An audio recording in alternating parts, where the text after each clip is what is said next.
Welcome to the Taos News TK1 Youth Council, Town of Taos Council Candidates Forum. I'm Geoffrey Plant, editor of the Taos News, and I'm joined by Lucy Schreiber, a member of the TK1 Youth Council, Jacob Flores, another member of the Youth Council, and asking questions from the audience tonight will be Santi de Herrera, another member of the Youth Council. We're going to have three sections of this debate tonight, and I'm kind of addressing this to the candidates. Opening statements, 2 minutes. A question round, 2-minute responses. The questions will be addressed to all the candidates. You'll each have a chance to answer them. And then we'll switch to a faster-paced question round with 1-minute responses. Same thing, questions will be addressed to all of the candidates. Jacob Flores is going to be our timekeeper. At 15 seconds before your 2-minute answer period is up, your response period, he'll raise this yellow card. When your time is up, he'll raise this red card. Co-moderating with me, Lucy Schreiber. Do you want to introduce the candidates, Lucy? Sure. Good evening, everybody. I'm Lucy Schreiber. I'm the president of the Youth Council. And today, our four candidates are Mr. Namba, Mr. Romero, Ms. Trujillo, and Mr. Sanchez.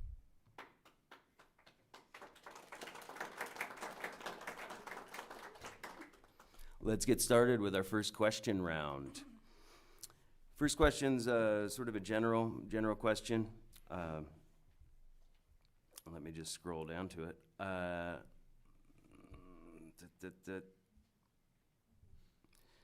It's a broad question. We'll start with Mr. Namba and move right.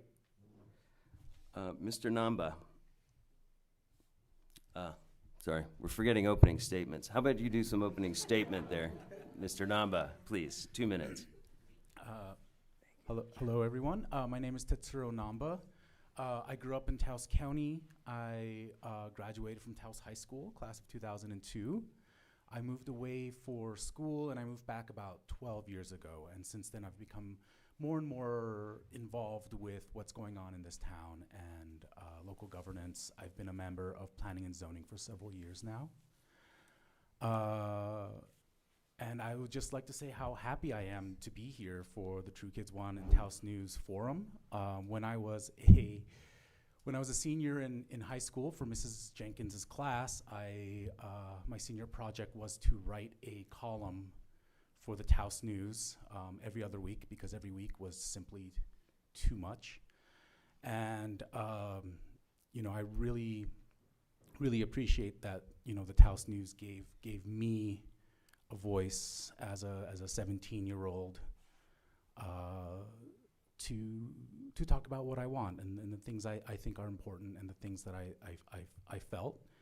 I'm gonna apologize 20-something years later that they were all turned in midnight the day they were due, but in my defense, I was 17 years old.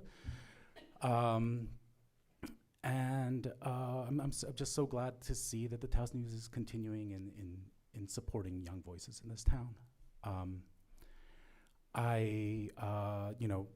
My basic story is I volunteer a lot at food banks, and my biggest concern is affordability and what we're going to do in the future to make sure that we can keep our community here and to keep our identity and our history intact.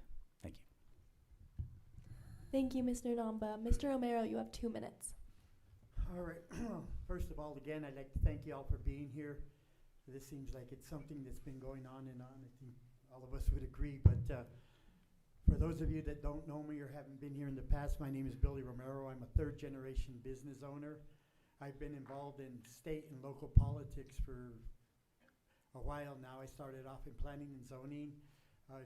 Was there through 2 different mayors. I've been right now I still chair Construction Industries Commission for the state of New Mexico. I'm the chair of Historic Preservation Commission for the town of Taos, and I also am on planning and zoning for Taos County. I think that one of the key things that I'd like to do is be a voice for the young people in Taos. It seems like you guys haven't had one in a while, and people kind of take for granted that you guys are our future. And that's one thing that we've got to look for. We got to look for ways to make the economy better here in Taos locally, for you guys to stick around or come back after you go and get your education. I'd like to see us advocate for the schools to start bringing back the trades. That's something that I very much value within the youth of our community. There's a need for plumbers, mechanics, truck drivers, everything that used to be in school when I was there, and I can barely remember. I'm not like Ted's here where it was only 20 years ago, but you know, those are very important to me. And having things for you guys to do in town to make you guys want to come back and thrive. Our economy right now is in a downspin with all the work that was going on with roads and within the plaza and everything. So now it's time to move on. Let's make this a great place again, and let's start advocating for tourism. Let's advocate for you guys out there so that you have a voice, and I want to be that voice. My son's a coach at the high school. My grandkids are in sports. And they're students here, so I want them to come back. I don't want to be the grandpa that only sees them on weekends. So, you know, there again, this is about you guys, not necessarily about us. Thank you, Mr. Romero. Ms. Trujillo, you have 2 minutes. Good evening, everyone. My name again is Susan K. Trujillo, and again, Taos is my home. Actually lived right in the town of Taos. And as I look back in my former years, I look at you young people, and I think I'm so grateful for my father in that he walked into our house that we had just moved from Cuesta into the community, because he became a school teacher, and he asked us.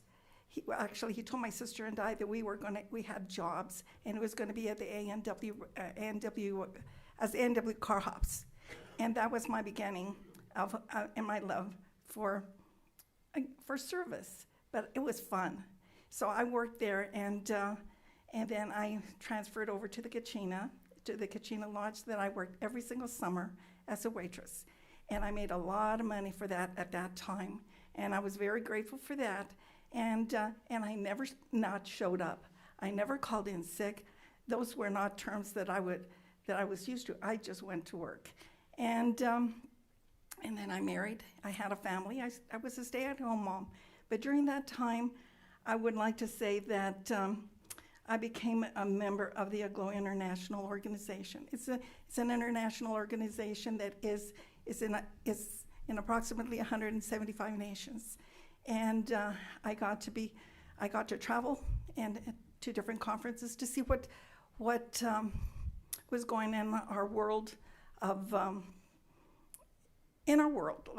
would say. And then I'm also a member of the CBN Broadcasting Network. That again, I'm part of the team that they use for to promote funding for disasters and for wells in other countries. It became so important that my children had drinking water, but other children did not. Sorry, Ms. again, Trujillo, your my 2 minutes is up. Thank you. Mr. Sanchez, you have 2 minutes. Thank you. I am a lifelong member of this community, and I'm the senior citizen of this group. So I can tell you that the reason I'm running is I'm a long-life citizen of Taos, and I have willingly participated in civil life and volunteered when needed to improve the lives of my fellow Taoseños. I earned a bachelor's degree in sociology and history from New Mexico Highlands University. I served in the United States Marine Corps. I retired as a juvenile probation and parole officer, and during that time I was a licensed social worker.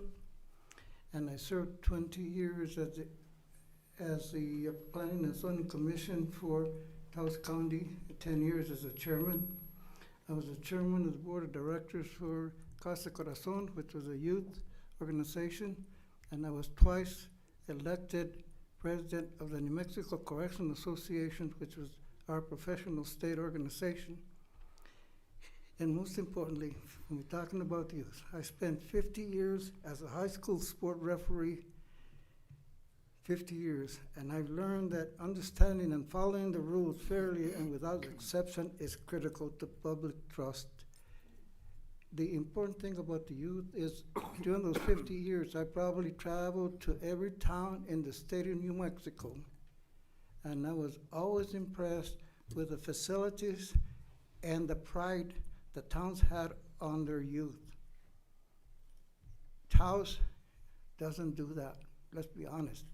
Look at the Little League fields. I'm gonna 10 minutes, well, we can talk about that later. Thank you.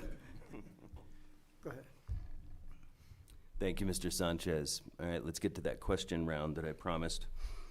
Let's start with Billy Romero. And this is a very general question. In your assessment, what are the top challenges Taos currently faces, and how will you address them if elected? And try to be specific. So, are you talking in government, economics, The town, the community, the community your right now? constituents, the government. One of the biggest things that we've had right now is post-COVID, getting people back to work, getting the economy back on track. With what went on with a lot of the construction that was that piled on with COVID really took down the economy, and it also took down a lot of government jobs and stuff that we used to have. We lost a lot of key people in the town that had a lot of knowledge of infrastructure and everything. I think it's time that we start bringing back some pride into the community and start looking at how are we going to address these issues. The economy is driven, or tourism is driven by the economy, and right now we're starting to see a little bit of a rebound, but with what's going on nationally, it's going to be difficult these next 4 years. So I think we've got to start within the town and start instilling pride back into it. And let's see what we can do to make the plazas vibrant again and bring tourism back. And from there, we'll start seeing the jobs open up, the restaurants start opening up again. And hopefully that would be the beginning. I mean, there's just too many issues to address only one at a time. But I think that's going to be the key thing, is how do we jumpstart the economy again. We've seen what other cities are doing, and we've got to start moving forward with that. And it's going to be little steps, but with government cuts right now, a lot of the grants and stuff that were available aren't going to be as easy to get, and it's going to be difficult. And, you know, retaining a lot of our police officers and keeping them from going to other areas. Those are, you know, public safety is going to be one of the key things right now that we've got to really, really throw our efforts into. So, thank you. Thank you, Mr. Romero. Susan Trujillo, would you like me to repeat the question? As a former employee of a government entity, in 2008, we experienced our first recession. And it was my challenge as the finance director to look at our budget and see how we were going to move forward. And again, it was very cautious. I was very cautious. And actually, when I first started working for Taos County, the county was in dire, in a very critical state. And people were laid off, even in government. And I thought, no one is ever going to be laid off on my watch. And I can say till today that no one ever was. And so to me, looking at the economy, looking at what we have as a budget, and I would like to say that, and I commend the town of Taos for their budget. They have a beautiful budget. I've looked at it, and again, their audit is a perfect audit. And I commend the council, the mayor of the council, the people that work in the county. I want to thank them for their service, because they have kept the town of Taos. And is there something to be improved? Of course, there's a lot. They have incredible projects. I want to challenge you to read through this, through the board docs. That's a good place to look. And you can see exactly what it is, all the different projects that they have. And again, to look at the strategic plans that the town of Taos has. I looked at their vision statement, the shared values that they have, and the mission statement, and I thought they have plans for our community, and I want to be a part of that, of those plans, because I have the experience. I've been there when through Taos County, and actually I was asked to be in the finance committee for the town of Taos. And again, that's what jump-started my idea to be in and to run for Taos Council. Thank you, Ms. Trujillo. And I'll just clarify for folks watching remotely or in the audience that Board Docs is the platform the town government uses to post its agendas and meeting packet materials. Lots of reading on there. Mr. Sanchez, 2 minutes. Same question. What are the top challenges Taos faces right now, and how will you address those challenges? And be specific. First and foremost, that's the big task because there's a multitude of them. I think the important issue first is that we look at homeless and drugs as combined. And before I do say anything about that, the only thing that I know is that I retired 31 years ago, and we had a drug problem, and we still have a drug problem today. We now have the problem with homeless.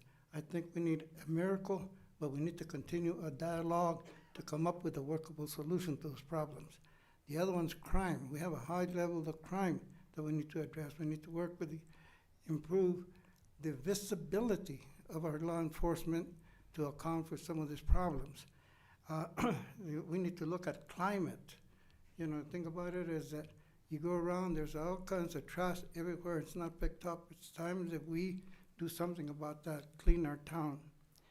Infrastructure. You know, we need to have our roads fixed, for one. Because the thing about it is that all we do is this administration and previous administrations is that they keep the town clean, but they forget about the local people that live here every year round outside of the town. The other thing is that we need to work to develop a friendly environment of the town so we can have the tourists return back. We've lost kind of a contact with the fact that, you know, years past we had, you know, we still do, we had the pueblo, the town, the bridge, the church and ranchos, but now we hire people from out of state to do our PR, but they don't really sell the issues of how it is. So I think we have to do this collectively. I can't do it by myself. It has to be done as a body, as a whole, not just one person. Thank you. Thank you, Mr. Sanchez. Mr. Namba, what are the top challenges Taos currently faces, and how would you address them if elected? Thanks. You know, I agree with a lot of my fellow candidates here. I do think that infrastructure is a priority, specifically the sewage waste plant. We need to make sure that that is functional. If we're going to talk about what is most important, what are the most important functions of municipal government, it is, and this is kind of boring, but very, very practical, actual needs for things like water and sewage and the maintenance of our public infrastructure. So that is one thing that we will absolutely have to pay attention to in the next coming years. And, you know, the second thing that I would want to talk about is how prices are getting out of control in this town. And I attribute that specifically to the real estate market. Inflation has been really bad in this country for the last several years. But if you look at how much real estate prices increase, it is way out of control. And so we need to do whatever we can to make sure that we can keep this town affordable by expediting the permitting process, by revising our land use development code, by working in public-private partnerships to develop affordable housing, whatever it is we can, because we have a lot of people moving in, and people are going to continue to move in. and we're not going to be able to stop that. What we have to do is fight the inflation that comes with people moving in, with people coming in and having more dollars chase fewer houses. So those are my priorities. On a personal level, you know, I worry a lot about food insecurity and you know, homelessness, but it's like a volunteer thing for me and not a priority in terms of being a council member. So thanks. Thank you, Mr. Namba. Moving on to our next question, we're going to start with Ms. Trujillo. Many of our youth are choosing to leave Taos due to housing challenges, limited job opportunities, and limited education opportunities. If elected, what is your plan to retain and bring back young people to Taos? I for the last 6 years, I would say, I've been a member of the Taos Municipal Schools Board, and that's also an advisory board to UNM Taos. And in hearing and sitting and listening to what the connection is between the UNM and even the town, the schools, the high school, there is such. They're working with the schools to be able to bring the young people and to get excited about an education.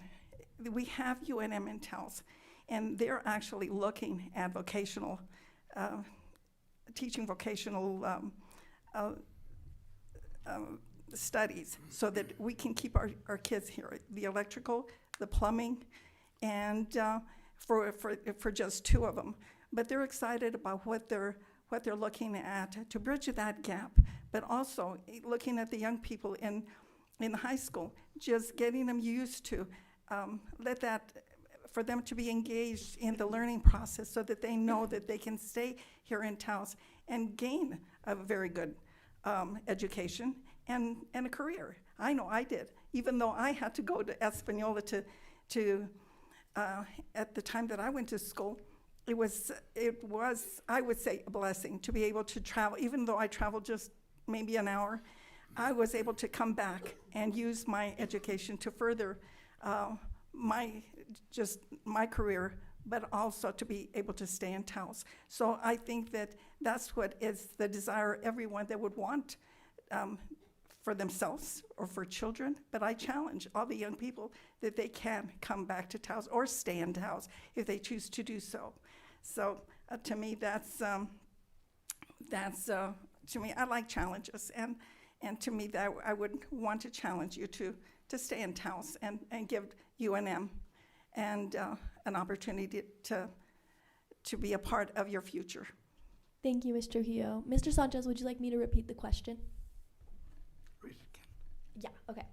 Many of our youth are choosing to leave Taos due to housing challenges, limited job opportunities, and limited education opportunities. If elected, what is your plan to retain and bring back young people to Taos? You know, that's a universal question, based on the fact is that, do we have a reasonable answer for it?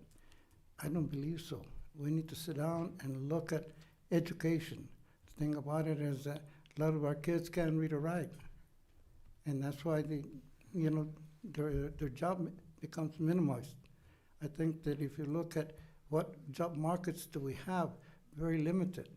You know, the thing is that how do we develop jobs for our youth?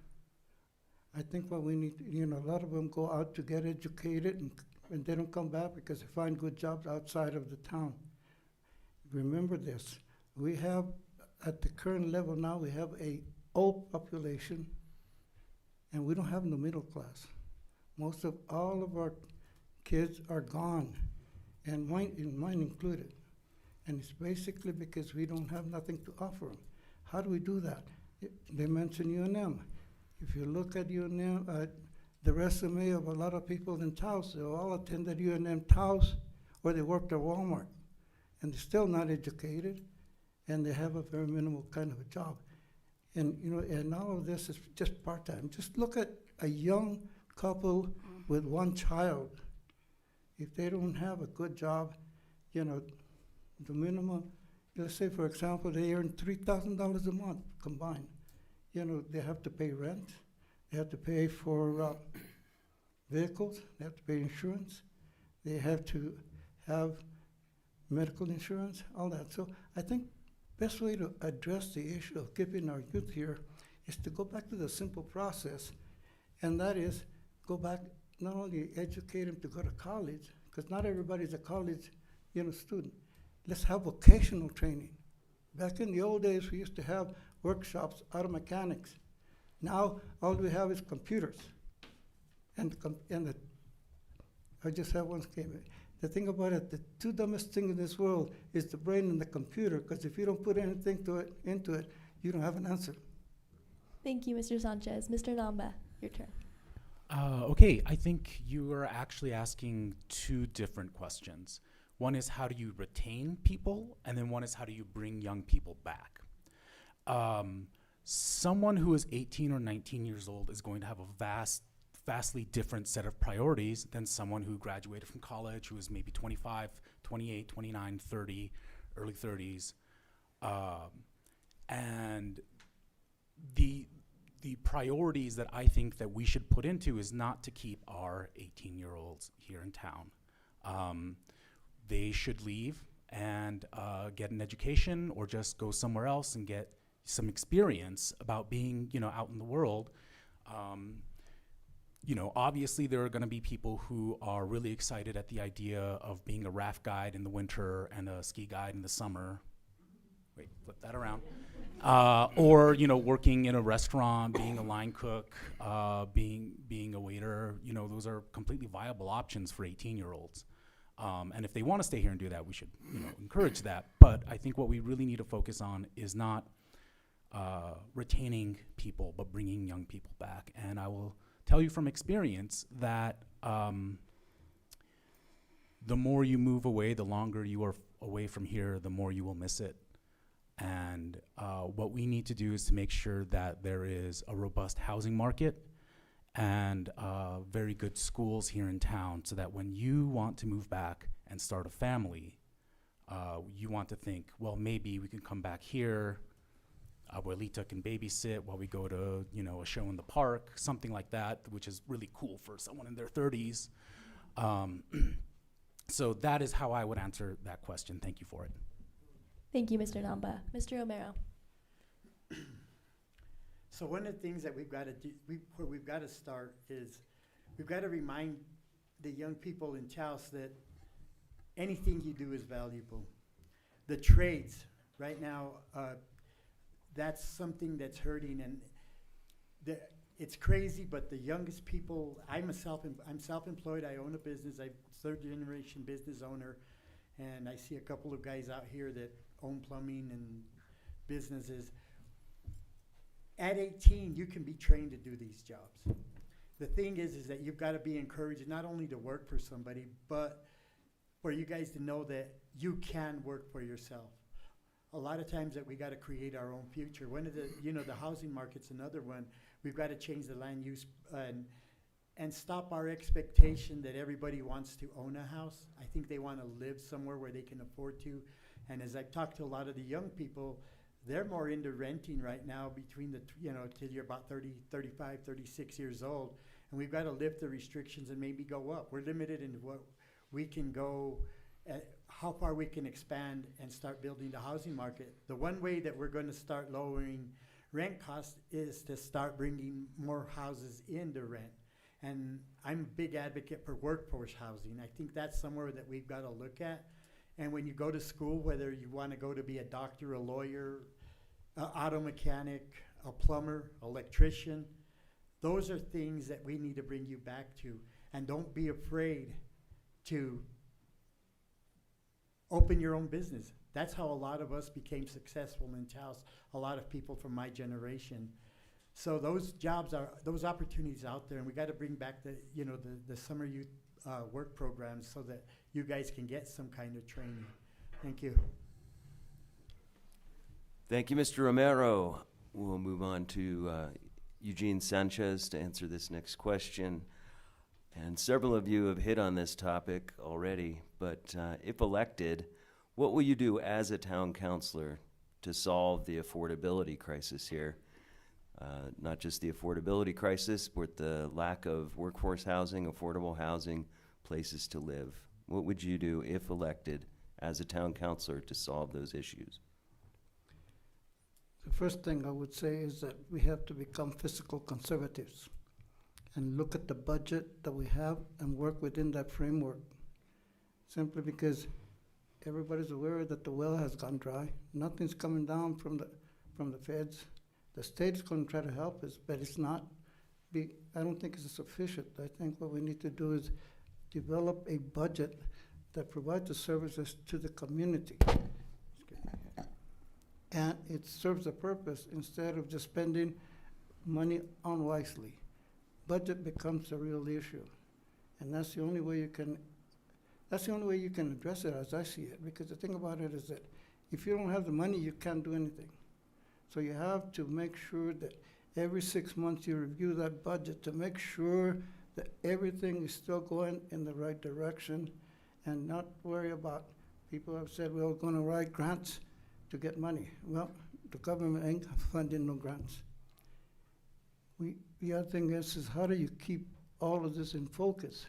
Is you, the people, will need to tell the elected officials what needs to be done and what we need, and work within that framework and do it collectively. We can't have cliques to where three persons run the whole show. We all should run it together to better serve you. And the only way we can do it is that if we become fiscal conservatives and address those issues instead of looking at this grandiose idea of we're going to get money, we're going to do this. You set your budget according to priorities. And once you achieve those priorities, you won't move on to the next one. But money is tight, so you have to be conservative. Thank you, Mr. Sanchez. Mr. Namba, if elected, what would you do as a town councilor in your position of town councilor to solve the town's affordability crisis, increase workforce and affordable housing? Be specific. Okay, thank you for that question. I'm going to respectfully disagree with Gino. I do not think that we need to be fiscal conservatives. I would say we need a more Keynesian approach to public investment. The ways in which the town of Taos as a municipality can help improve affordability is quite limited in scope. We do what we can. Some of the ways that we can do it is by investing in things that we share. The library, for instance. You don't have to buy a new book. You can go check out a new book. The parks. We can try to alleviate the financial burdens on people by lowering barriers in terms of access to the things that we hold in common as a public group, as the town of Taos. So that's one way that we can approach this issue. The second way, and this is going to be something that's not going to happen in the next 4 years, or rather, we will not see a rapid shift. But there are many ways in which we can change some of our code. Our land use development code is up for being revised, and part of the reason why I'm running is because I want to be a more involved person in that process.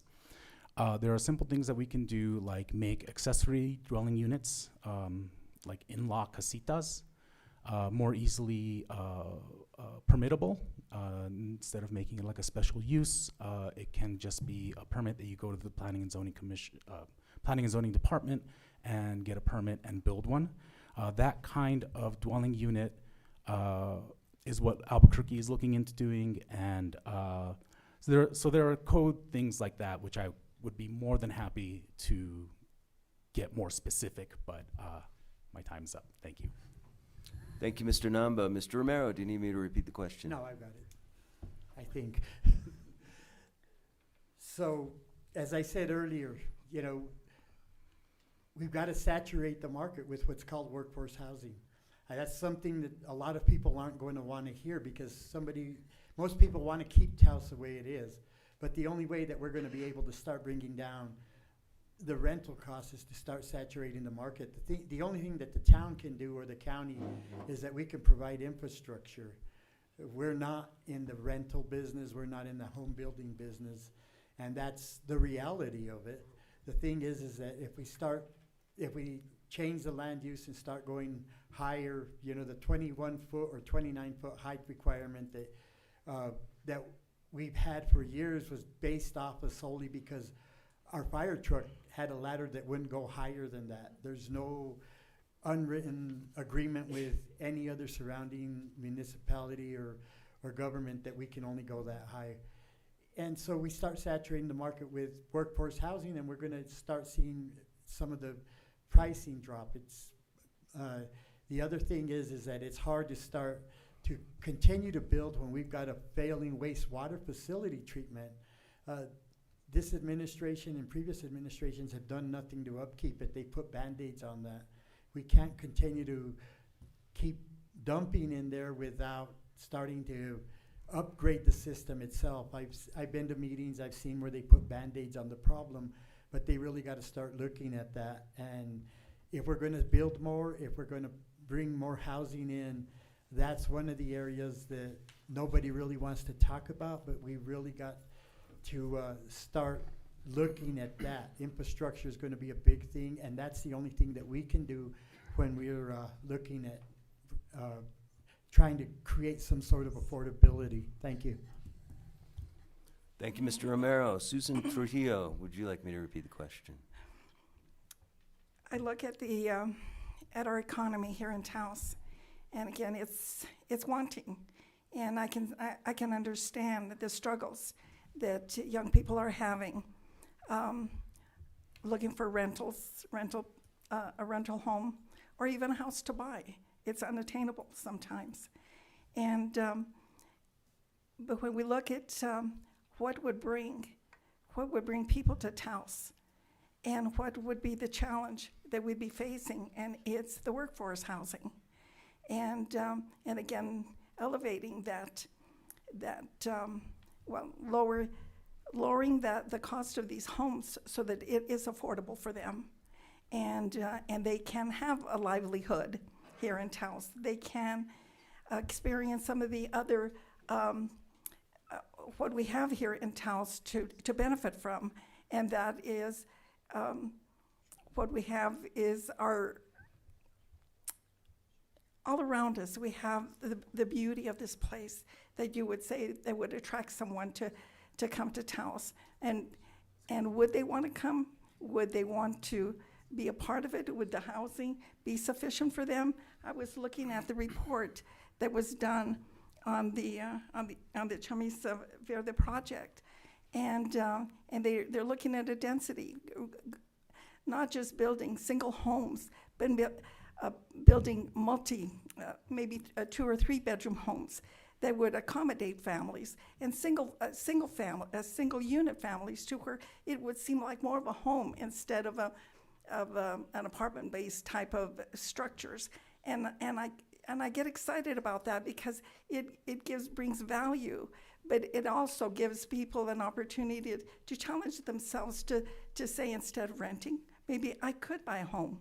Maybe I do want to stay in Taos.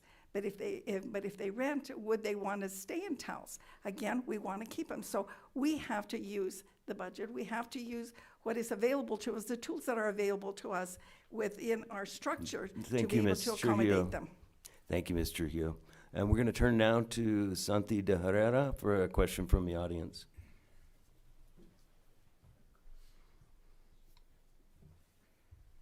Okay. The question is, what do you see as the 3 most significant challenges facing youth activity groups in Taos, and how do you plan to address them? We'll be starting with Mr. Namba. Sorry, could you repeat the question? Yeah.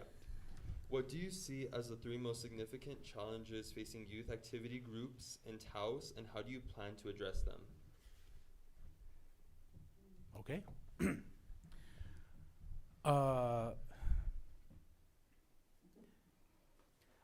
This is kind of a facilities question as well.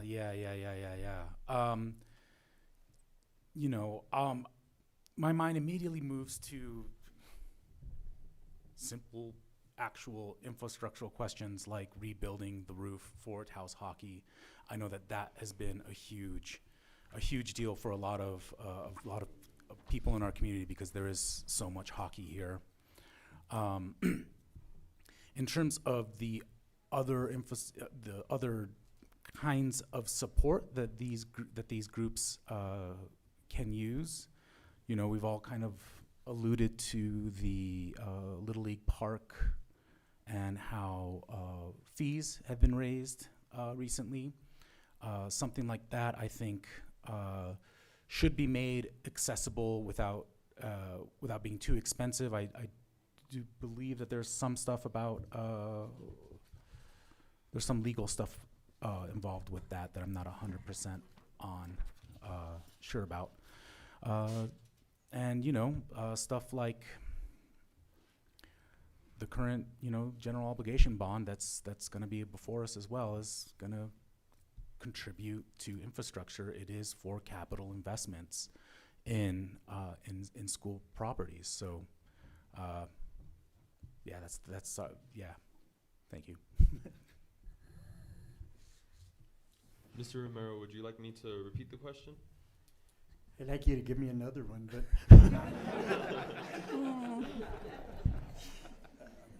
You can expand on that question, get into facilities and. well, you know, I mean, there's a lot with, you know, I'm going to agree with what Ted said there, but you know, we can't have a government that is not going to support you guys. You know, when it comes to the Little League parks, just a few years ago, I know that cross country tried doing one of the meets out here. You guys got a great cross country team at Taos High right now, and the town manager at the time refused to let them have a meet out here. We can't continue to do that. You know, as far as the hockey facility and the swimming pool, you know, those need to be open at a time when the young people can use them. And you know, you can't shut them down when you guys are out of school. I think that this administration, or moving forward, this administration needs to look at that. How do we keep you guys entertained? Let's look at, I always use the Genoveva Community Center in Santa Fe. If you guys have never been out there, you should really go look at that thing. And that would be something that I think Taos really needs, is something like that. Somewhere where you could have a skateboard park, a graffiti wall, somewhere where you guys can meet and hang out with your friends. Right now, my granddaughter, my grandson, you know, they're your guys' age. And the only thing you can do after a game is go hang out at Albertsons or behind the Maverick or Allsups. You know, that's the reality of it. And we hope that, you know, you guys aren't doing wrong, but in sometimes the cops get out there and, you know, it's like, we want to harass you. That's been, since I was a young man, that's been a long time ago, but we were harassing them at the time. But, you know, so we need to start giving y'all somewhere to go, and I think that's a good place to start. So, thank you.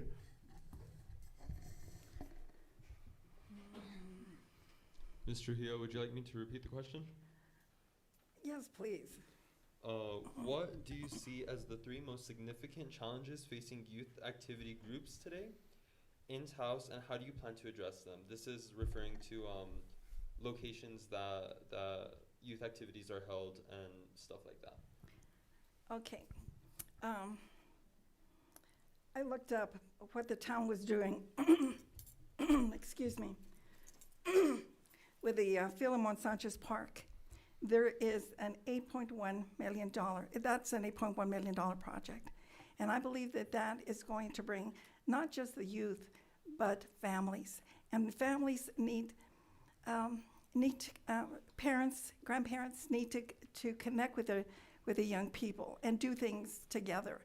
I see them, my grandson was in the basketball league, and I saw parents and grandparents, but the youth being involved in this venture, and it was exciting because it brought everybody out, and I know that what is being done, what's going to be accomplished by that $8.1 million is huge for our community. The other one is the skating rink renovation project. I looked it up, and it's part of the included in the town's strategic plan. And within that, I found that there are meetings that are being held. It's been a challenge to get the insurance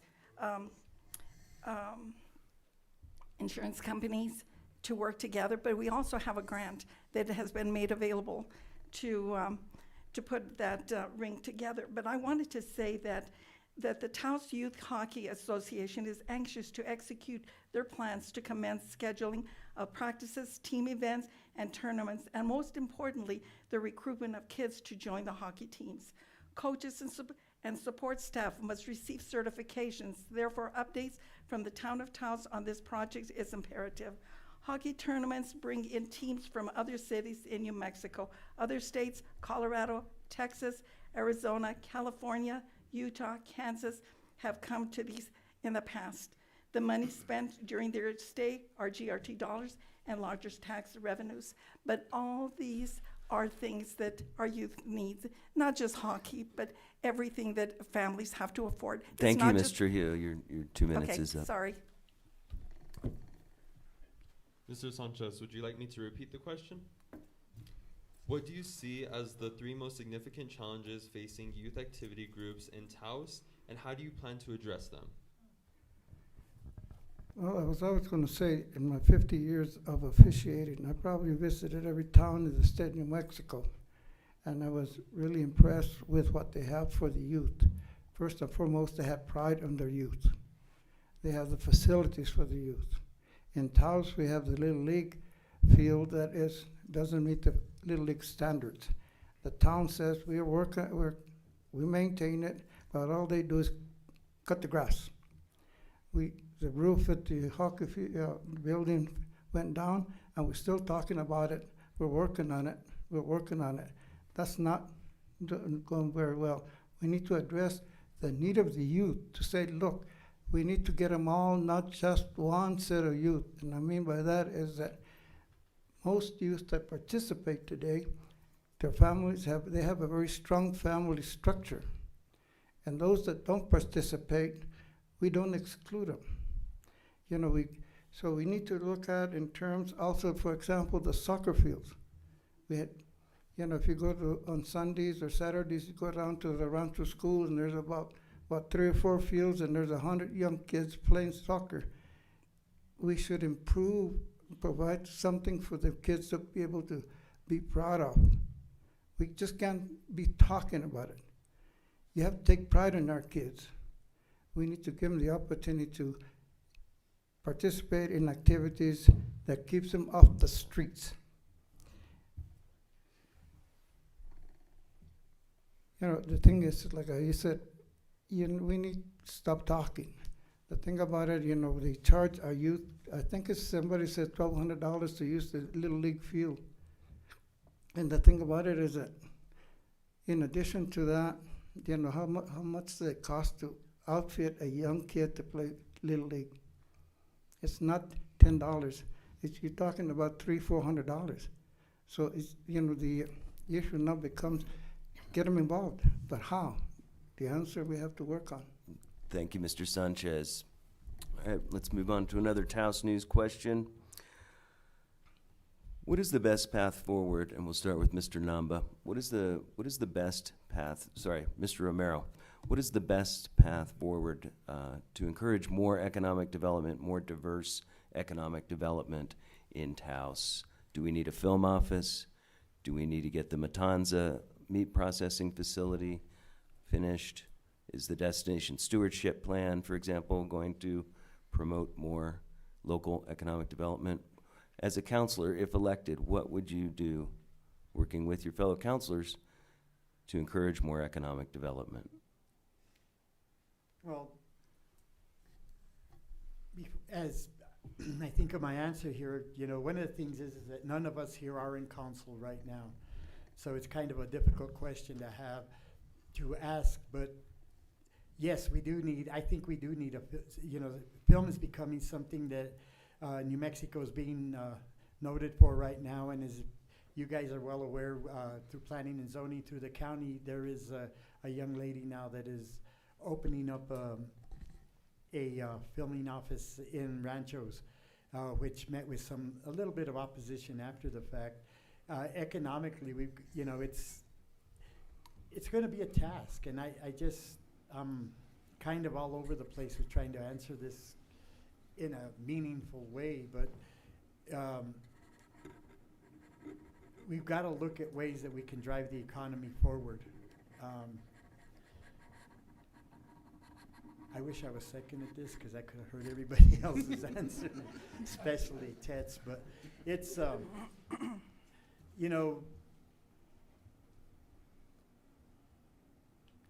I'd really have to think about it, and at this time. I just know that, there is other things that we can look at to start moving it forward and start making it. Tourism is something that I think that we've got to really look at with working with the ski area. The airport is something that's viable right now. We're never going to go away with that. And how do we utilize that to start bringing in more people into our local economy and into our shops? And I think, from there that's going to be one of the key things right there. And I really am going to end it right there. Thank you, Mr. Romero. I think we might be getting a sense of the government that Taos has. Powerful mayor. What can the council do, is what I'm hearing from several of you. Would you like me to repeat the question, Ms. Yes, Trujillo? please. If elected, you were to be sitting on the town council, what would you work with your fellow councilors and the mayor to do to increase economic development here, to get more diverse businesses, maybe less reliance on tourism, different reliance on tourism? What would you do specifically to encourage economic development in Taos? I would look at the town's strategic plan, and they already have a plan to strengthen and diversify the local economy. One of the objectives was to identify joint town and county economic development opportunities related to the airport expansion. Second, identify economic opportunities related to the increased cellular, internet, broadband capabilities of the region. Third, identify economic opportunities related to the Taos Ski Valley expansion. Fourth, identify economic opportunities occurring from UNM expansion. 5, explore a partnership with the county UNM, Kit Carson Electric, USDA, New Mexico EDD, and possibly the Taos Pueblo for an industrial technology park. Again, create and jointly fund a regional economic development staff, consultant, council, marketing program, and business recruitment, assistance, expansion, and retention program to be able to accomplish everything that we want to do for our community. It is huge. It's quite a plan, but it is a plan that the town has initiated, and I support it wholeheartedly because you have to move forward with what has been done to be able to accommodate the economy, to accommodate the housing, to accommodate everything that we have purposed, the housing, the infrastructure, the youth and family opportunities, employee compensation, environmental and community planning. It all stems from those objectives that are so important to the town and are important to me too. I live in Taos and I want the best. I want a healthy community. I want it to expand. I want it to be a place where a destination place for those people that are seeking to want to come to live here and work here and find a home. Thank you, Ms. Trujillo. Mr. Sanchez, if elected to council, what specifically would you work with your fellow councilors and mayor to do to increase economic development, bring more business, more vitality to the local business community? Is the Matanza, the meat processing facility, the answer to these things? Is it the destination stewardship plan about tourism? Give us some specific examples of how you would increase economic development.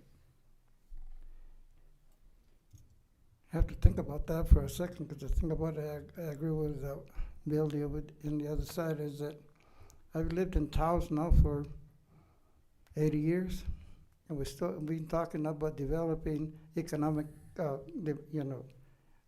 increase the economic, process for the town, and we haven't come up with a reasonable, plan. We've hired experts to tell us what we need to do. And all we have is, they're probably, in the report's probably on file 13. I think what we need to do is to do it collectively, and the only way we can do it if the citizens and the council and the mayor work together and come up with a plan that benefits everybody. It's not just one group. We can't bring intel because we don't have the facilities or the structure to do that. But I think we can expand in terms of, the Pueblo, the church, all those items that we used to have, that we used to bring people in here that would spend money. Now we have people come into Taos, don't spend money. It's because, one thing, we're not people friendly. We have to become people friendly and get those people to understand why they're here, spend their money, visit the bridge, visit the Pueblo, the church, but it has to be done, friendly. Think about it, we keep adding things to the, we bought a building, we don't know what to do with it. That's not economic. We thought we were gonna get, $1 million in our parking. We haven't gotten any money. We don't even know how much it is. So it has to be done collectively. It has to be, you tell us, and we can figure out the best way to do it. Thank you. Thank you, Mr. Sanchez. Mr. Namba, what would you do as a councilor if elected to encourage more economic development? Yeah, I suspect that part of the reason why you're hearing a lot of language coming from us about working with the mayor and whatnot is because town council is a very limited position with very limited capabilities and a very limited scope. And you're talking about something that's very large, the economy. The municipal government can only do so much. So your question is, on the one hand, what can you do as municipal government, as specifically the commission? And on the other hand, how do we grow the economy, which is in and of itself a very vague question. Because we have to think back to what's going now nationally, think back to, as Billy mentioned earlier, the effect that COVID had on our local economy, what Susan mentioned, the 2008 recession, what that did to our economy. We are working within forces that are much, much larger than us. And so the question is, what can we do within our limited scope? And that's a difficult question because I think the answer is, well, what do we want isn't how do we grow the economy, but rather what do we want our economy to look like? And for me, what that means, the sign of a strong economy is that people who are paid the least are paid a living wage, are paid a thriving wage.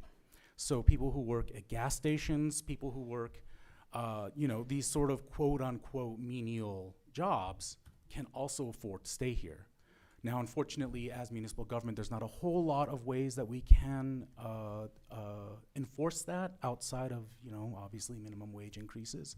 But at the very least, the town can be a model employer and pay all of their employees a living and hopefully thriving wage. And that's one way that we can move forward. So, thank you. Thank you, Mr. Namba. This next question is going to start with Mr. Ms. Trujillo. What, in your opinion, is the state of town leadership and the basic functions of Taos government? If elected, how will you make the town council the most effective governing body it can be?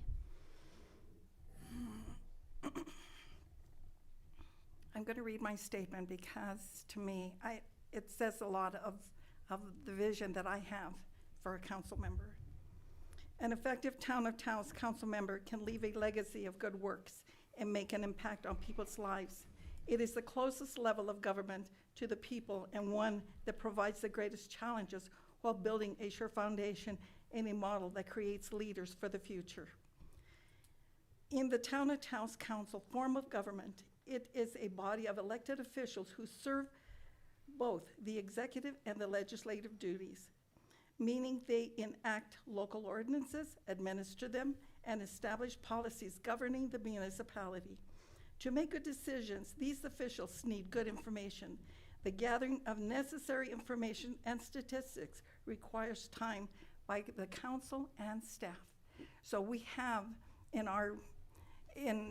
the town of Taos excellent staff that are, they're not just educated, but they're passionate about what the work that they do to ensure that the council is given the information that they need to be able to make the decisions that would bring solutions and hopefully vote on the policies or the regulations that are going to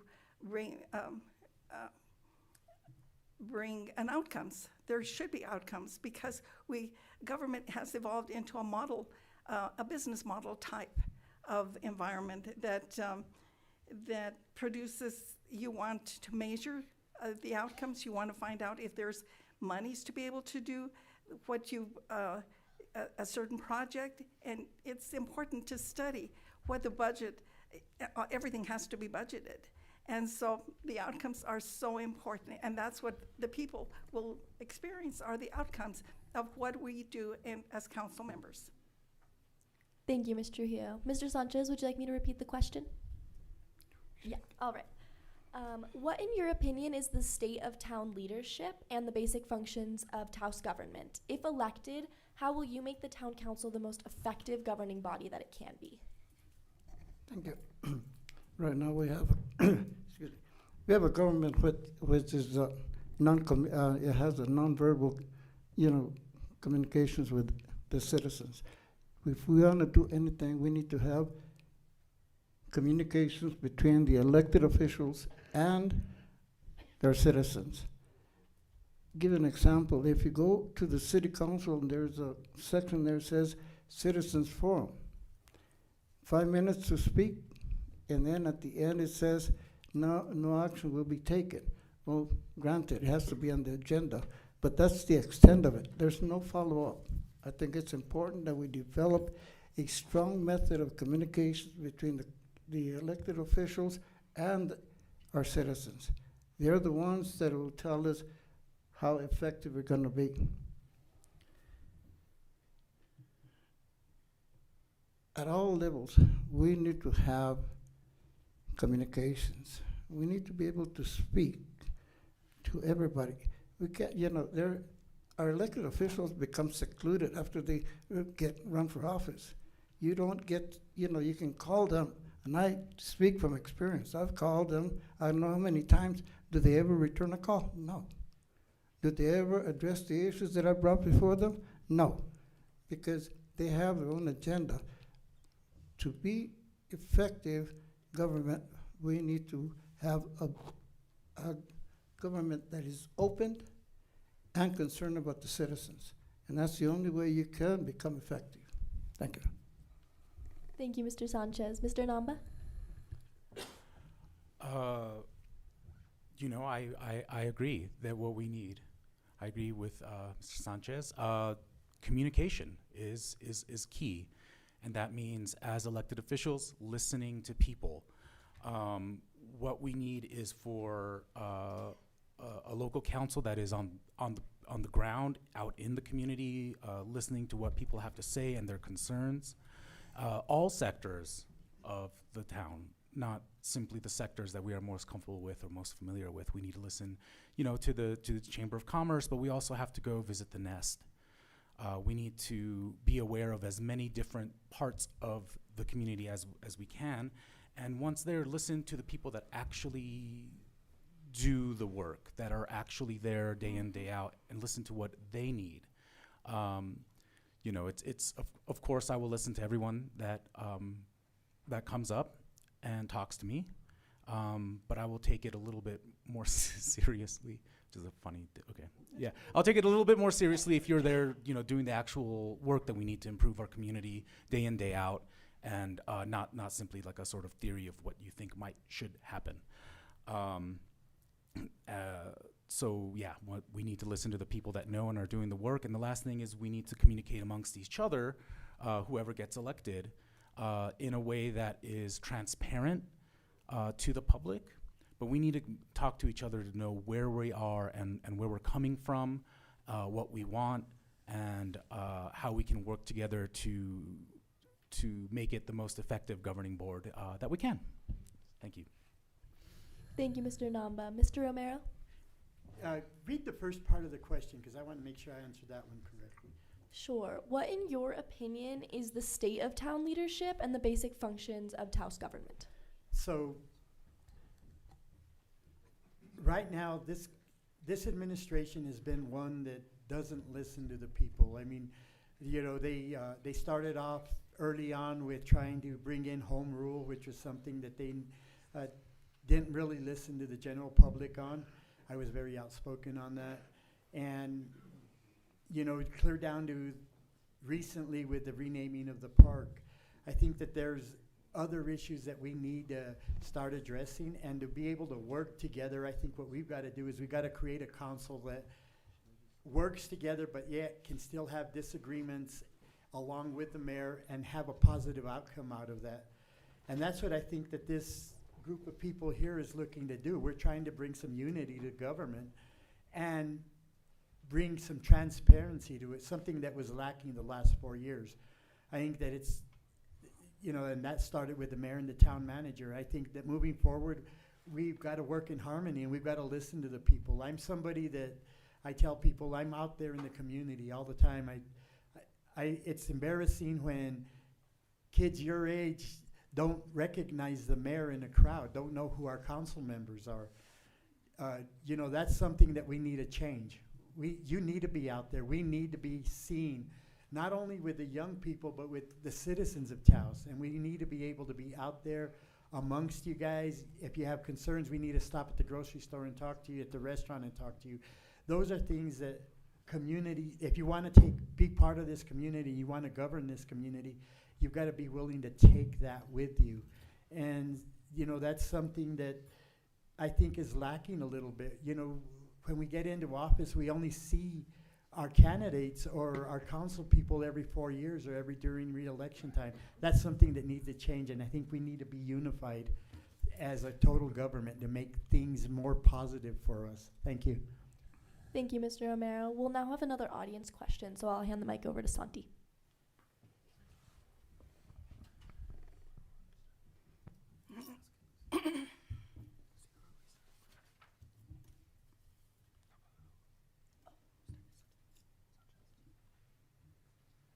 Okay, we'll start with Mr. Sanchez.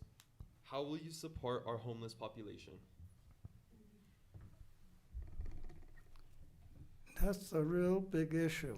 The thing about it is that we currently don't have no effective method of dealing with homelessness.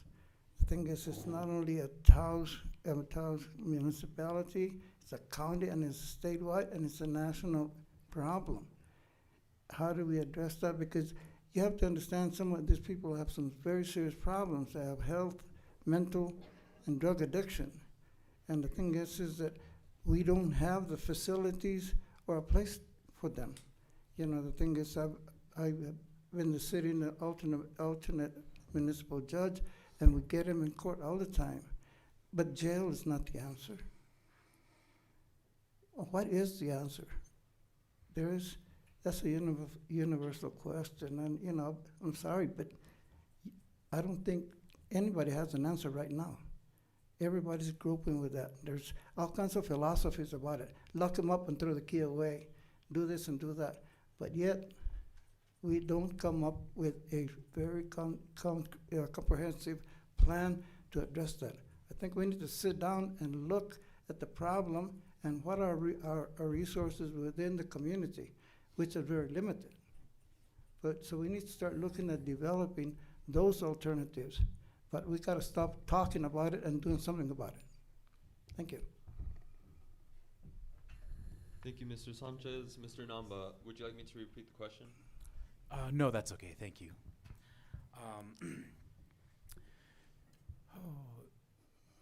So there's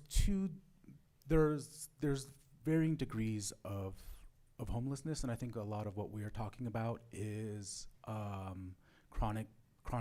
being chronically unhoused. The there is actually a larger segment, at least overall in the population of the U.S. I don't have any information about Taos, but more people are homeless in the sense that they don't have a permanent residence and might be, couch surfing and whatnot. That is the majority of homeless people are not living on the streets.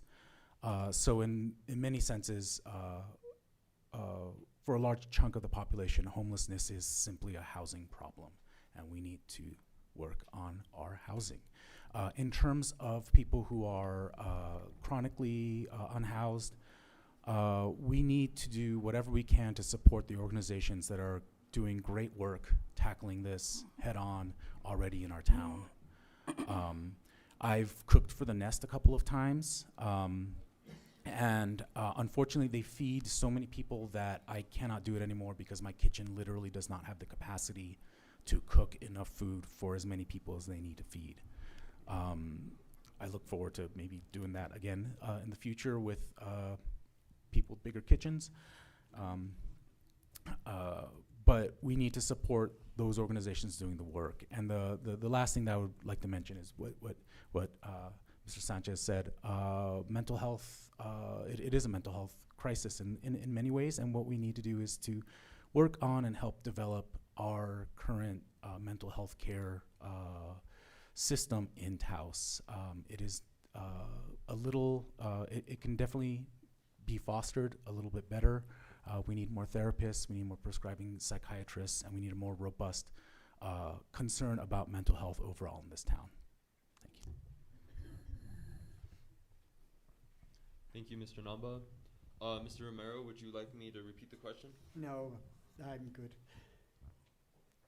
You've gotten some really good answers from both Mr. Sanchez and Mr. Namba here, but there really is not an answer right now.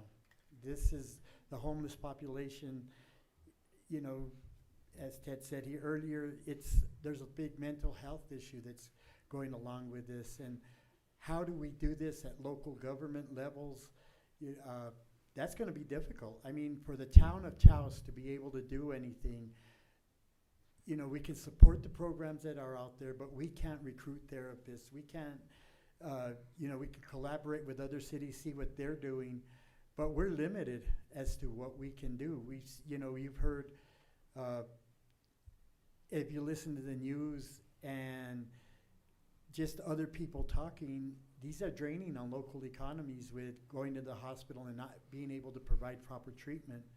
And it's the million-dollar question: how many are homeless because they want to? How many have mental health issues? How many have drug issues? If you look back 20, 25 years ago, we knew who our homeless population was locally, and now it's become transient where people, they move. And it may not be because of their own health. Of their own, because they want to. It may be just because of the mental health issues that they have, and facilities just moving them along, moving them to other areas. And so I'm not sure that as a council or as a municipality, we have the answer or the availability to do that. We can continue to try to support the programs that send the help out there, but it's not going to be something that is going to be easily tasked to resolve.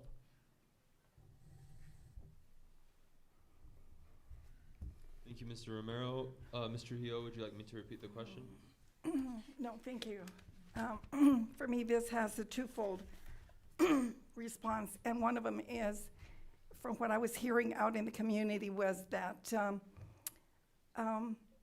homeless people were coming to Taos because they were told that Taos had accommodations. They were able to help.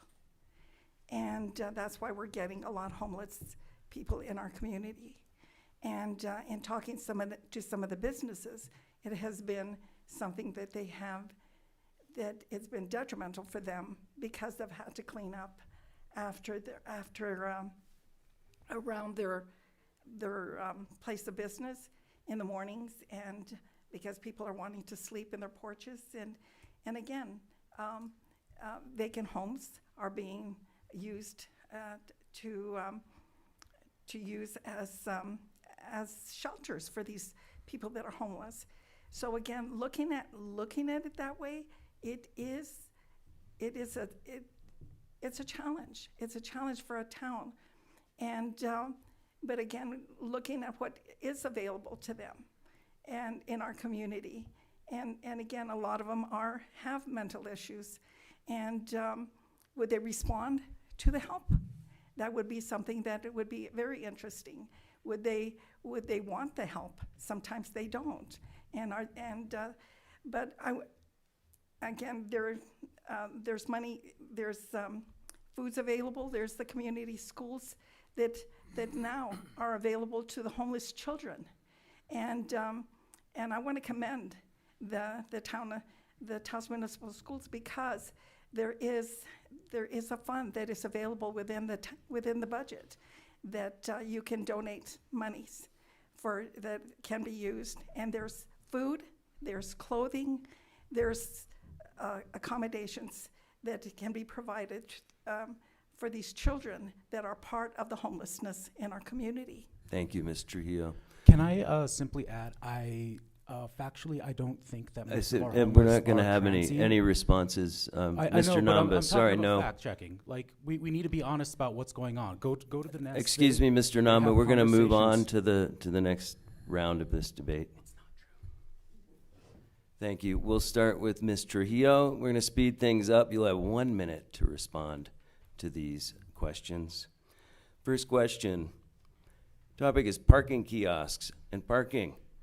This is probably something that if you're running for council, I imagine prospective voters are asking you about. It's been, well, it gets discussed almost endlessly downtown among the merchants and people who want to go downtown.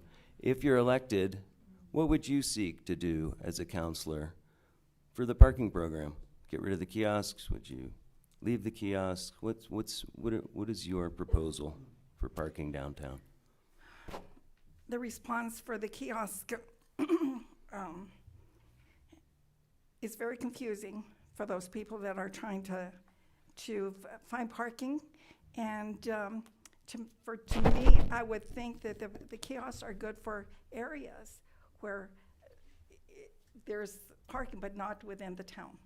And I would think that they should bring back maybe the parking meters. That would just make it so much easier to be able to visit the businesses and but just make it easier. And again, it has been brought that you have to use a credit card to be able to use the kiosk. So what happens if you don't have a credit card, and maybe the additional cost of using your credit card? So there's a lot that was not considered, I believe, but should be brought back to the table and discussed, and just look at the businesses, look at those people coming into the town, and really studying these issues. Right now, the kiosks are not working for our community. Thank you, Ms. Trujillo. And we're going to move to the left here. So, Billy Romero, would you like me to repeat the question? No, but I was trying to figure your left or mine. So I was just in Albuquerque this weekend, and kiosks belong in parking lots, big parking lots. They don't belong around the plaza. I think we look at bringing back the meters. We also look at what we're paying in processing fees. I went to park in the plaza a couple of weeks ago, and there's a big gap from $1 to $2.50 if you use your credit card machine. I mean, your credit card to pay for it. I think what we got to do is look at the contract that this administration got us into and seeing how can we get out of it. Sometimes in business, you end up doing something that's going to cost your business a little bit to get out of a bad contract, and we may have to look at that and move forward and see what the cost is and what we could recoup after maybe 2 or 3 years. Thank you, Mr. Romero. Mr. Namba, parking kiosks. I will simply echo what we've already heard up here. They are confusing, they are expensive, and the rollout for the program was done very poorly. So what do we do moving forward as a municipality, as a town council? We do have to look at the contract, with the vendor, what we can do about it, but we also need to go and talk to the people, to talk to community members, to business owners, to people that use the plaza, and ask them, parking is not free, and either we have kiosks or your taxes pay for them. And what people answer is what I would like to go with. Because, we do pay for parking lots as a town, we lease them out. And so it is not free, but we do need to talk to move forward and see how we can fix this in the future. Thank you, Mr. Namba. Mr. Sanchez, what is your proposal for a parking structure, paid parking, the kiosks downtown? Well, the first thing is that how was the contract decided? Were the citizens given an opportunity to have input into it? I doubt it. The thing is what does the contract says? We try to bring Taos, the municipality, into the modern world, but we have to educate ourselves to be able to handle the parking situation. It's chaotic. Before this happened, everybody was happy because everybody knew what they had to do. Nowadays, you go to the Guadalupe parking area and sit there and watch how people are trying to figure out how to do it, where to use the credit card, or how do you do this.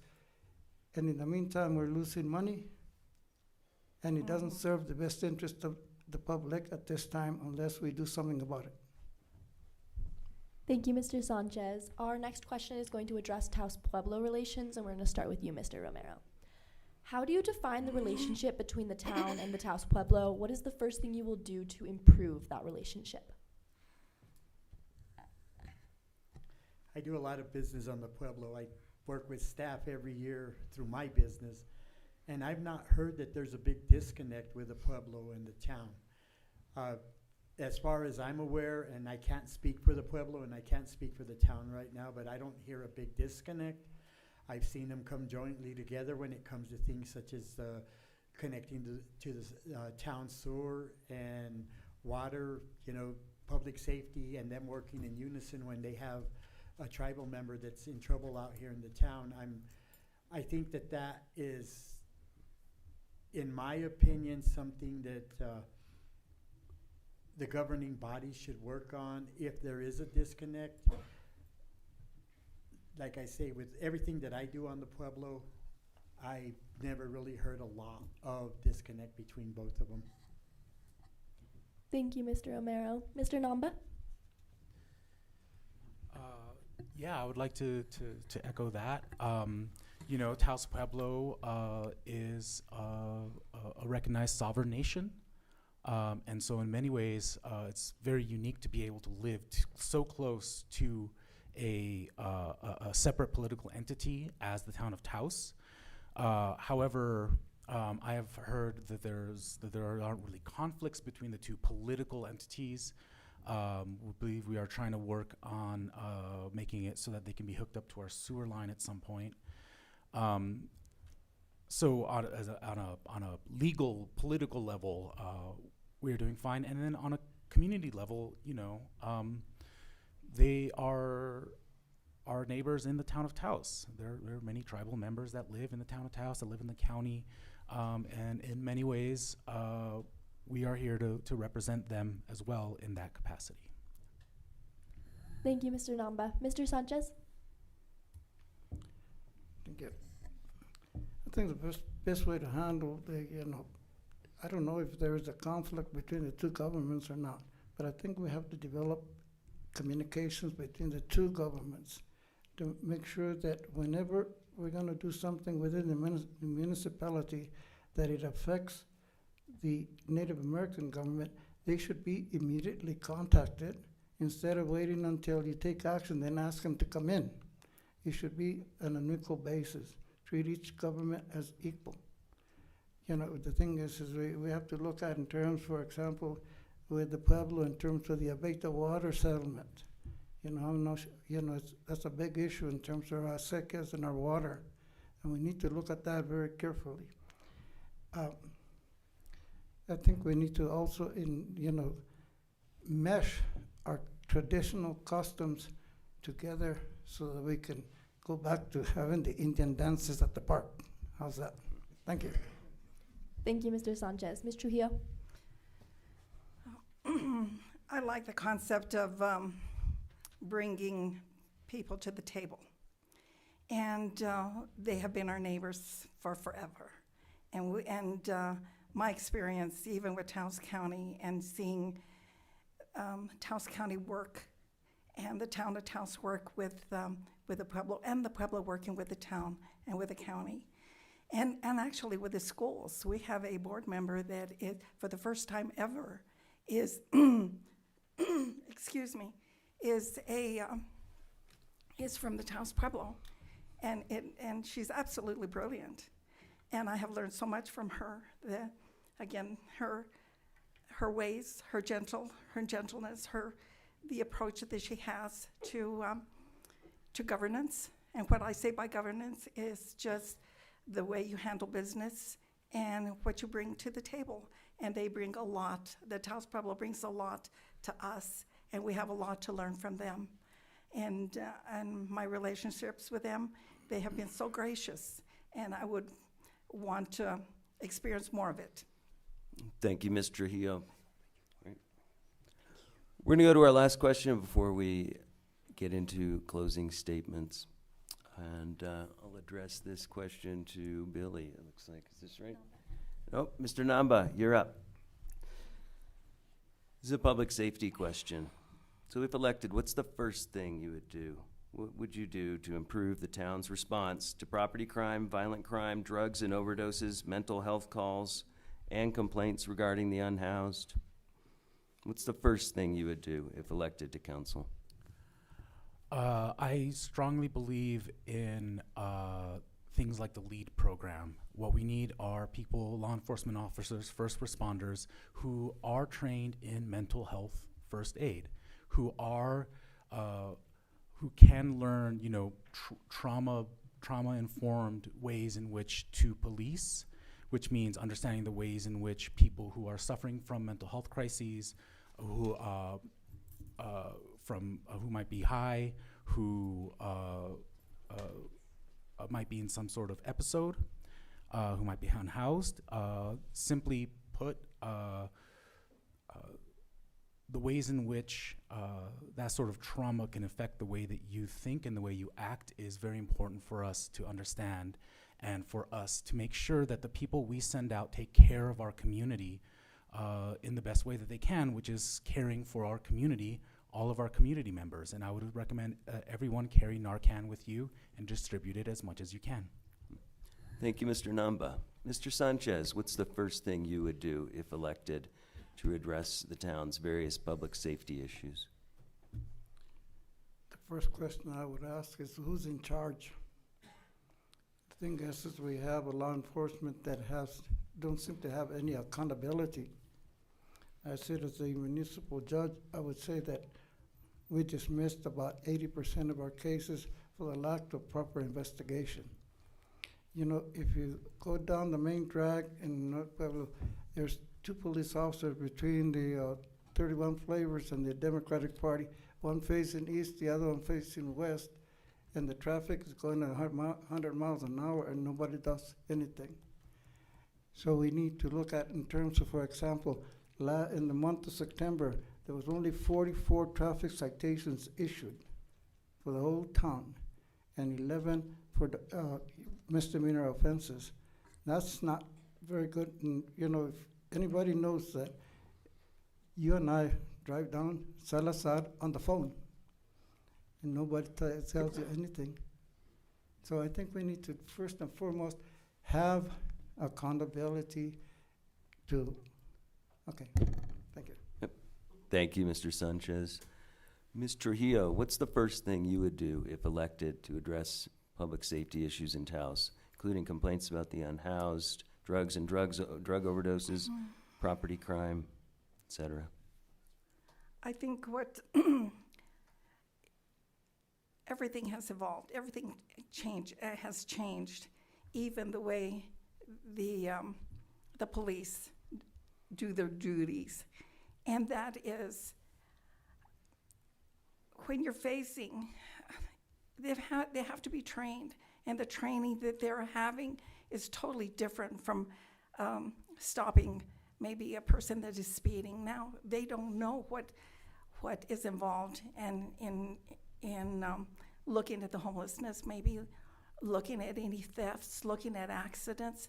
The investigation process is absolutely incredible, and their training is extensive. So recruiting these officers, these young men and women that are applying for these jobs, they are putting their lives on the line. They're there because they've made it their call, and it becomes their passion. But again, they are wanting to do their best. I'm sure that okay, I'll stop. Thank you, Ms. Trujillo. Mr. Romero, would you like me to repeat the question? No, I'm good. I think this is just added to the answers that you've heard right now, because everybody's had a good answer. But one of the big things that we got to do is start recruiting police officers, start giving them the tools that they need. And one of them is, I've sat down and talked with them to see what issues they are. We're understaffed right now. So we need to start looking at that and start, paying our police officers more so that we can start recruiting more police officers to be out on the street. The only way that we're ever going to start even putting a dent in this is if we have the people to do the enforcement. And we don't have them right now. We are understaffed. And that is coming from some of the officers that I've spoken with. We've lost officers to Cuesta from here, to the sheriff's department. We got to stop the bleed, and we need to start getting police officers hired so that we can start giving them the tools that they need to start enforcing the laws that we have on our books. Thank you, Mr. Romero. We'll go to our final segment here with closing statements. Lucy, you want to take it away? Sure. 1 minute. All right. You'll each have 1 minute to offer a closing statement. We're going to begin with Tetsuro Namba. Okay, well, thank you so much for everyone being here, and for True Kids 1 and Taos News for putting this on. I really appreciate having this opportunity to communicate what I think. I truly love it here. Moving back, I never felt more comfortable and more belonging in the place that I think that I ought to be. And I want to make sure that I keep that community and that identity and the histories of this place continued. And I would like to see us continue to keep this in the face of economic development, because economic development is coming, and there's ways in which we can mitigate its worst effects. And that's what I would look to do as your council member. Thank you. Thank you, Mr. Namba. Mr. Romero? First of all, again, thank you guys for having us here. Thank you guys for taking time out of your day to be here with us. I've got a couple of messages. One is for the citizens of Taos, and that is, if you want change, this is where it's going to start. We're going to be, I think, moving forward, we've got candidates that are running for a more transparent government, and I think that's a way to move forward. For the young people right now, I want you to hear what I'm going to say, and it's going to sound kind of crazy. And it's not only to you, it's for the guy that isn't getting the great grades, or anybody out there that's kind of lost. But who you are today was not who you were yesterday. And who you are today is not going to be who you are tomorrow. So remember that. Remember that you've always got a future, and that you are valued in this town, and we want to see you back here. Thank you, Mr. Romero. Ms. Trujillo? Again, I look at the audience, and I'm so grateful that you're here tonight. And for those viewing through either Facebook and any other means, I'm very grateful to see and thankful to see True Kids 1, the Youth Media and Technology. I sat in on one of their sessions a few months ago, And it was amazing to see what these young people are doing and that they are an example to the kids in Taos High School as to what can be accomplished just for them sitting here. And I want to say that I am a part of this community. I have a lot of memories. I have very good experiences in Taos. It has been my home. I have raised my family, my children. It has afforded me a life of, because again, it's afforded me the working for Taos County, working for being a part of not just Taos County, but even Espanola.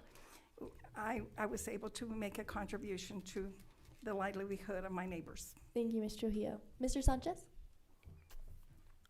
Thank you. Muchísimas gracias. Si no habla de español, we need to learn how to speak Spanish. The thing is that election's up 2 weeks away, so it's time to put aside our pet issues and focus on public concerns. These are the health, safety, and welfare of the Taoseños, especially our children and our youth. It's time to roll up our sleeves and work on it. With common sense and common decency, we might involve more citizens in self-government. This is not easy, but is essential. For we need to demonstrate that we're interested and available to listen. We need to quit avoiding our failures and accept our failures.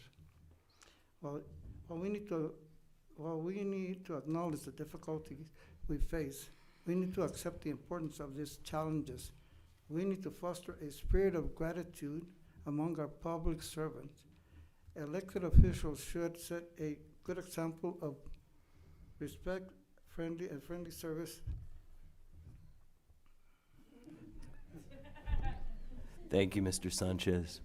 And thanks to all our candidates for these very thoughtful answers and for coming and spending the evening with us. I want to thank the Taos County Chamber of Commerce as well, and Kit Carson Electric Co-op for the boardroom here. And don't forget, the election is November 4. Early voting is open right now. You can pick up a copy of the Taos News Voters Guide in the back of this room or come by the Taos News offices and pick up a copy of it. Tell you about all the candidates in there. And I'm Jeff Plant, editor of the Taos News, rather. I'm Lucy Schreiber, president of the TK1